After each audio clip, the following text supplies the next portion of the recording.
పితృకార్య ఫలాన్ని అందించే స్వధా స్తోత్రం. బ్రహ్మవైవస్వత పురాణము ప్రకృతి కాండ నుంచి స్వధా స్తోత్రం.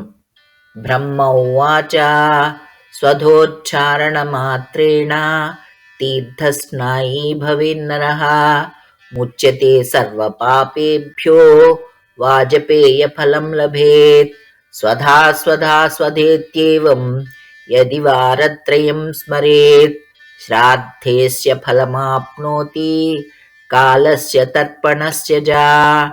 శ్రాద్ధకాలే స్వధా స్తోత్రం యః శృణోతి సమాహితః సలభేత్ శ్రాద్ధశతానాం చ పుణ్యమేవ న సంశయః. స్వధా స్వధా స్వధేత్యేవం త్రిసంధ్యం యః పఠేన్నరః ప్రియాం వినీతాం సలభేత్ సాధ్వీం పుత్రగుణాన్వితాం. పితॄణాం ప్రాణతుల్యాత్వం ద్విజజీవనరూపిణీ శ్రాద్ధాధిష్టాతృదేవీ చ శ్రాద్ధాదీనాం ఫలప్రదాం. నిత్యా త్వాం సత్యరూపాసి పుణ్యరూపాసి సువ్రతే ఆవిర్భావతిరో భావౌ సృష్టౌ చ ప్రళయే తవ. ఓం స్వస్తిశ్చ నమః స్వాహా స్వధా త్వం దక్షిణా తథా నిరూపితాశ్చతుర్వేदैः ప్రశస్తాః కర్మిణాం పునః.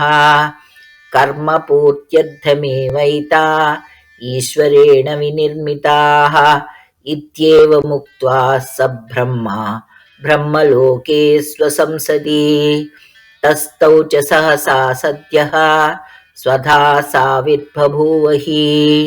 తథా పితృభ్యః ప్రదదౌ తామేవ కమలాననాం తాం సంప్రాప్య యయుస్తే చ పితరశ్చ ప్రహర్షితాః.